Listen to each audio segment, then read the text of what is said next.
And Whitlock told WCBS TV that burglars scrawled items that included a swastika, the letters KKK, and the phrase, "Go back to Africa," in Trump spelled out on the walls. Whitlock's teammate Victor Cruz had this to say about the incident. There's a certain mindset of a person or of people that follow Donald Trump. If you listen to anything that he says, if you listen to the comments that he's made about women, or the comments he's made about minorities, or the comments he's made about, people that he feels are somewhat of lesser value, they haven't been positive. For someone to vandalize someone's house and write Trump's name or whatever they wrote on the walls is just proving that exact fact that I'm saying, that people that may follow him aren't necessarily the most positive people in our communities. Max, is Victor Cruz right? Yep. Of course he is. Look, I know, forgive me for those who come to sports to escape the real world. I get that. I'm sympathetic to that idea. And as a consumer of sports and sports talk, sometimes when this stuff goes on, as a consumer, I'm like, okay, I just want to escape and talk about the game. But here's the intersection of sports and life and real life, and in this case, politics. Fact of the matter is that Donald Trump was endorsed by the Ku Klux Klan. That's a fact. I'm not making that up. And that there was an appeal to white nationalists. How else can you say these things? And that this is not the first time that that something like this has happened since the election, and some reference to Trump was made, Trump country, Trump's America.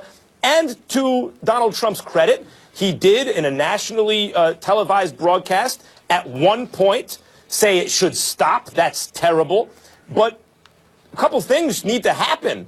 Either he needs to do that every time something like this becomes public information, or if the idea is this is happening so much that he couldn't possibly, then he needs to address that too, doesn't he? I agree with Victor Cruz. I don't disagree with a single word that you just articulated, Max. You're right. But I'm not going to stop there. See, the only issue that I have with what Victor Cruz said is that it implies that this stuff came about because of Trump's rhetoric and his willingness to appeal to that base. I would argue that clearly it existed long before Trump ever decided to run for the presidency, and it certainly was put on display when we had President Barack Obama inaugurated in 2008. We saw an elected official scream, "You lie," very, very disrespectful towards our president. If I remember correctly, that elected official was from South Carolina. We saw and heard our First Lady and the First Family compared to apes and beyond. We saw a president highly intelligent, highly accomplished, earned what he had achieved, just throwing away the kind of stereotypes, other folks in America tried to throw in his direction, just bulldozed right through them, and they still came at him with similar rhetoric. And so my point in saying all of that is to say, I think it's a mistake for folks to sit up there and act like, oh, Trump did this. He certainly wasn't as responsible as we would like a presidential candidate to be in terms of the rhetoric that he was spewing and what it ultimately assisted in further inciting. But let's not act like it did not exist until he started running for the presidency. This stuff has been going on for a long time. It certainly went on against our president. And the fact is that it has and always will continue to happen. And it's foolhardy to believe that because Trump is the president now, now these folks are coming out they've been out. If anything, he might have made them feel a little bit more comfortable about it, but they've always been there, and they've always been conducting themselves that way. It's just that it's a bit more conspicuous now than it was in the past.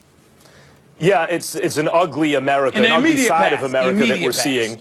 And by the way, in terms of emboldening that sort of thing or fomenting the kind of anti-Obama stuff based on things other than the merit, based on race, which was something I thought at the time, maybe this is being overstated. Clearly it wasn't. And Donald Trump, of course, was a major booster of the birther movement against Obama, which he later denied or kind of denied, questioning the birth certificate, etc. I would say that what we're seeing is there's a term revanchist, which means you want to take back stuff that you lost.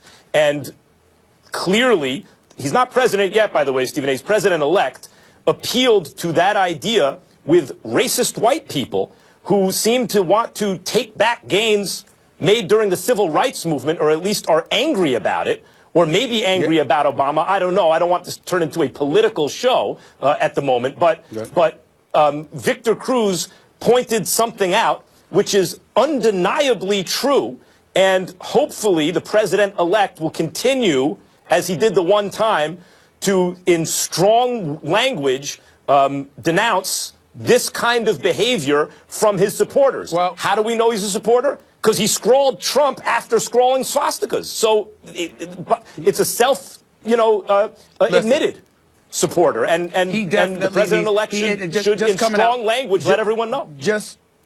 Just coming out and giving strong language is not enough. He needs to be more active, not just with his words, but with his actions in denouncing such stuff. Because what the president-elect needs to really, really embrace, and what and to understand that his presidency, doesn't have a snowball's chance in hell of being successful if he doesn't address this matter. Those ignorant, racist few out there very well may not epitomize everybody that voted for Trump. I refuse to believe that 60+ million people in this country, voted for Trump because they hate black people. I don't want to hear that. There are people that wanted to feed their families. There are people that did it because they didn't care about the social issues. All they cared about was the economics, and they thought change, and that, whether we agree with them or not, we can't be as irresponsible as the racists out there. And well, I'm just saying, we can't be. I just talked about how they feel. I'm not debating the economy. That's how they felt. Sure. What I'm saying is that we can't sit up there and be as irresponsible as those hate mongers, as those racists, in saying that anybody who voted for him, they must be like those people. There are a lot of people that don't feel the way those racists feel, and they voted for Trump for a whole different reason. And if we don't respect where they're coming from and be willing to engage in dialogue and debate based on that level, then we're no better than the racist that we're decrying right now. We have a responsibility to be that way. We are better. No, that's not true. We are still better than the racists. But you're right. It is a lowering of kind of decent standards, because many of the voters were also just people susceptible to low quality information. Yep. And I just want to add one more thing. Obviously, at the end of the day, after a long, hard day's work, you go home to try to feel safe. And I feel so sorry for Nikita, how awful that is, that he can no longer feel safe in his own home. And I hope they find these cowards that did this and they're punished appropriately. But on a much lighter note, gentlemen, trouble is brewing in Buffalo. Tyrod Taylor was walked out on the media yesterday, but is that who he should really be mad at? Plus, the Heisman Trophy will be handed out this weekend. Is Max sticking with his pick of Lamar Jackson? Find out that later in the show. Getting into this one, 2 weeks ago when the Packers were sitting at 4-6, Aaron Rodgers didn't tell us to relax this time, but instead he came with a bold prediction. I feel like we can run the table. They've been undefeated since, but Sunday is going to be a tough test when the Seattle Seahawks and the Legion of Boom come to town without Earl Thomas. They've won 4 of their last 5. Green Bay is 2 games behind Detroit in the NFC North and has gotten back into the wild card chase where it trails Tampa Bay 1 game. Seattle battling Detroit for a first-round bye. Stephen A. Smith, who would you rather have in this game, Russell Wilson or that bad man Aaron Rodgers? Well, there ain't nothing to talk about here. I don't give a damn what struggles the Green Bay Packers are having. I'm going to say it for you again. He's a bad man. I'm talking about Aaron Rodgers, okay? This is a bad year, all right? This is a struggling year. They're 6-6 after all, Max. Didn't you know? They're just 6-6. They're some average team, and I guess that means Aaron Rodgers is an average quarterback. Let me look at the numbers here. These are average numbers. 12 games, okay? 12 games, he already has 3,283 yards passing, 27 touchdowns. Oh, my God. Oh, my God. 7 interceptions. Oh, my Lord, let's stop the presses. Let's just stop the presses. 29 touchdowns, 7 interceptions. How horrible. Aaron Rodgers is just horrible. 29 touchdowns, 7 interceptions, quarterback rating of 98, QBR of 72.9, basically 73. Just horrible. Aaron Rodgers with Jordy Nelson, clearly not himself. With Randall Cobb, clearly not himself. Richard Rodgers, non-existent. Eddie Lacy, non-existent. Okay, Devontae Adams, we're looking for him to be more consistent. Mike McCarthy calling plays again after not calling plays the previous year or two. Aaron Rodgers, my God. Aaron Rodgers, what are we going to do? What are we going to do? Aaron Rodgers must be awful. You think? Stop the nonsense. This is a bad brother. Personal problems, everybody getting in his business, his damn brother betraying him, going on national TV talking about family business and all of this other stuff. This dude still finds a way to go out there and perform like this. He is such a bad man that even with those numbers that I sat up there and said, we're still thinking it's average. Why? Because it's Aaron Rodgers. Had this been Jay Cutler, we would have been talking about league MVP honors. But it's Aaron Rodgers, so it doesn't measure up. Because he's so great that these numbers are relatively pedestrian for him. Anytime, any place, anywhere, I need a quarterback, one dude, to get it done for me on one Sunday afternoon or a Monday night or whatever. I'm going with Aaron Rodgers. I don't give a damn what anybody said. Why, Max? Because he's a bad man. That's why. So let me get this straight. Aaron Rodgers is good at football. I mean, look, Aaron Rodgers has more intrinsic ability than Russell Wilson. Aaron Rodgers, until the beginning of last year, I thought was clearly the best player in football. And I still believe it's in there somewhere. It's possible he's already in decline, or that he's going through a transitional period between his prime and his adjustment to his kind of like second prime. That sometimes happens to athletes. Their bodies change just a little bit, almost imperceptibly, and they have to figure out how to adjust to that. And there's a year or two of a dip. And obviously there are issues with the team, etc. It's tough to argue against Aaron Rodgers. But Russell Wilson in the second half of last year was the best quarterback in football. He was so much better than Aaron Rodgers. He was so much better than Tom Brady. It was embarrassing in the second half. The only quarterback in the NFL comparable to him, but demonstrably inferior in the second half, was Cam Newton, who won the MVP.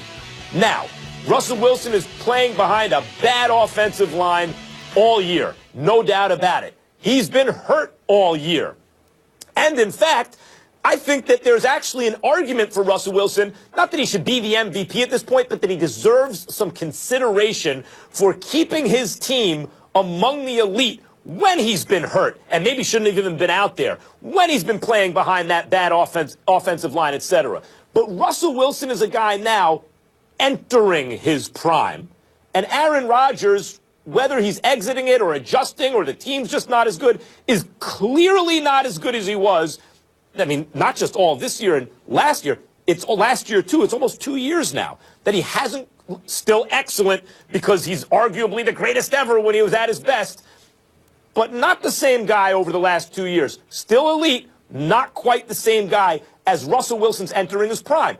And then you factor in, if you ask, who would you rather have, what defenses are they facing?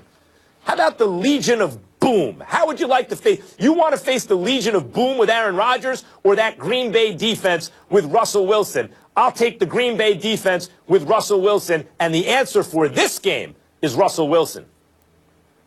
Well, I get where you're coming from in terms of taking Russell Wilson against the Green Bay defense, because one would argue Green Bay doesn't have a defense, not with that pathetic, awful secondary. You're absolutely right about that. But I guess my mentality is if I need a quarterback for one game, I'm going with Aaron Rodgers all day, every day, because he's a bad boy. It's just that simple. I think he can scramble almost as well, not quite, but almost as well as Russell Wilson. I think he can throw the football considerably better than Russell Wilson. A matter of fact, I believe that if Aaron Rodgers had a Doug Baldwin, if Aaron Rodgers had a Jimmy Graham, if Aaron Rodgers had dudes that showed up like that, he'd be throwing about 45 to 50 touchdowns and still wouldn't crack 10 interceptions in a season. That's how bad this brother is. Aaron Rodgers is a special dude. All of this stuff or this epitaph, people are mistaken. This dude is on another level. It's just that they got a whole bunch of problems in Green Bay that are not his fault. I don't care what anybody says. But it's difficult to imagine Green Bay. If you like Green Bay in this game, it's because it's difficult to imagine them falling under 500, not making the playoffs because Aaron Rodgers is their quarterback. He's that great. Even still, even over the last 2 seasons, he's that great. Russell Wilson has been over the last now full season, if you take the second half of last year and so far this year, when you consider the production in the second half of last year and how he's kept this team together this year, forget about the stats this year, just the fact that they've won with him on the field, in spite of the fact he shouldn't have been out there, in my opinion, a couple of games. I don't know if there's been a more valuable player in the NFL over that entire time than Russell Wilson. Okay, no more hypotheticals, gentlemen. Seattle's favored by 3. Who you got winning this game, Max? Seattle. Easily for me, Seattle, because I think Green Bay's defense is awful. It won't be Aaron Rodgers' fault. He'll do what he can, but the Legion of Boom is still lethal, and Green Bay's defense, meaning that secondary primarily, is absolutely positively non-existent. Not only do I have no expectations for them, I have no respect for that secondary right now. What I saw against the Washington Redskins a couple of weeks ago, it affected me so greatly. It's one of the rare times I watched a team and looked at a secondary and said, I'm really not sure these dudes belong in the NFL. Sam Shields been out all year. He's hurt. But there's no reason on earth that a secondary should look as bad as that secondary look. At least with the Jets, we saw them tanking. We saw them give up and just not care. Green Bay cared. They just had a flagrant inability to do anything. I think Alabama and Jalen Hurts as a freshman would have went up against and boded well against that Green Bay secondary that I saw against the Washington Redskins a few weeks back. It was that bad. It was that bad. All right, no Earl Thomas. We'll see if Aaron Rodgers can take advantage of that there. But we're going to take a hard left turn right now, because up next, we want to get into a serious subject with the Giants. And running back Nikita Whitlock had his home vandalized twice with racist graffiti. His teammate Victor Cruz had some strong comments on that situation yesterday. Take a listen. We'll react after the break.